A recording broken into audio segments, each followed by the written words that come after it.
السلام علیکم ناظرین، میں حافظہ بخاری آپ کے ساتھ ہم خیال۔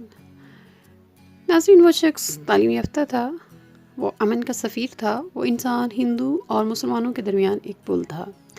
ہندو دوست بھی اس پر مہربان تھے، انگریز اس کے اندر اپنی ساری خوبیاں دیکھتے تھے۔ وہ انگریزی بولتا تھا، اس کا لائف سٹائل برٹش تھا، بول گانا اور ٹائم باندھتا تھا، چھری کانٹے کا استعمال کرتا تھا، بامبئی کی محفلوں کا جان تھا۔ سب اس کی ادب زندگی کے قائل تھے۔ وہ سچا تھا، وہ کبھی بھی جھوٹ نہیں بولتا تھا، وہ جانتا تھا کہ کب کہاں کیا کرنا ہے، کیا کہنا ہے۔ وہ ایک کامیاب بیرسٹر تھا۔ جب وہ کسی بھی آدمی کے ساتھ عدالت میں داخل ہوتا تو جج جان جاتا تھا کہ یہ شخص سچا ہے، اور محمد علی جو اس کا وکیل ہے، محمد علی جناح کا مقدمہ لینا گویا وہ آدمی آدھا مقدمہ جیت جاتا تھا۔ اور بہت دفعہ ایسا بھی ہوتا تھا کہ پہلی ہی پیشی پر مسٹر جناح مقدمہ جیت جاتے تھے، اور کبھی ایسا بھی ہوتا تھا کہ بس قائد اعظم کا مشورہ ہی فیصلہ ہوتا تھا۔ جی ہاں، وہ انسان قائد اعظم محمد علی جناح تھے۔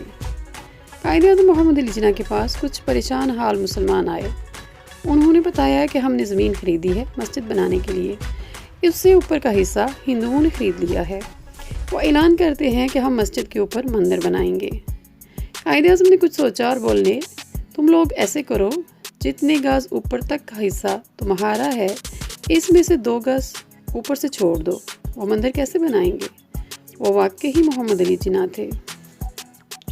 قائد اعظم فرماتے ہیں کہ وہ لندن میں تھے، اپنے بستر پر سوئے ہوئے تھے کہ تاریکی میں کسی نے انہیں اٹھایا۔ آپ نے پوچھا کون ہے؟ آواز آئی، میں تمہارا نبی محمد ہوں۔ قائد اعظم 1 سیکنڈ میں بستر سے نیچے اترے، دونوں ہاتھ باندھ کر ادب سے سر جھکا کر پوچھا، آڈٹ سر؟ حضرت محمد رسول اللہ صلی اللہ علیہ وسلم نے فرمایا، محمد علی تم ہندوستان کے مسلمانوں کے وکیل بن جاؤ۔ میں تمہارا نبی تمہیں آرڈر کرتا ہوں کہ ہندوستان واپس جاؤ اور ان کی تحریک پاکستان کی وکالت کرو۔ قائد اعظم فرماتے ہیں کہ یہ ساری گفتگو انگریزی میں ہی ہوئی، اور یوں محمد علی جناح ہندوستان کے مسلمانوں کے وکیل بن گئے۔ قائد اعظم نے ساری زندگی کبھی بھی ایک لمحہ کے لیے بھی یہ شک نہیں کیا کہ کیا وہ خواب تھا یا محض ان کا تصور تھا، یا یہ کہ یہ ایک حقیقت۔ ان کی باقی ساری زندگی اپنے رسول صلی اللہ علیہ وآلہ وسلم کے حکم کی اطاعت میں ہی گزری۔ پھر 23 مارچ 1940 کا وقت بھی آ گیا۔ اس تاریخی موقع پر باقاعدہ پاکستان بننے کا اعلان بھی ہو گیا۔ رسول اللہ صلی اللہ علیہ وسلم نے ایسا وکیل مسلمانوں کے لیے چنا تھا جو دیکھنے میں بالکل بھی مسلمان نہیں نظر آتا تھا۔ ان کو آخری غسل دینے والے کلو پہلوان مرتے دم تک ان کے سچے اور پکے مسلمان ہونے کی تصدیق کرتے رہے۔ قائد اعظم زندہ باد، پاکستان پائندہ باد۔ السلام علیکم ورحمۃ اللہ وبرکاتہ۔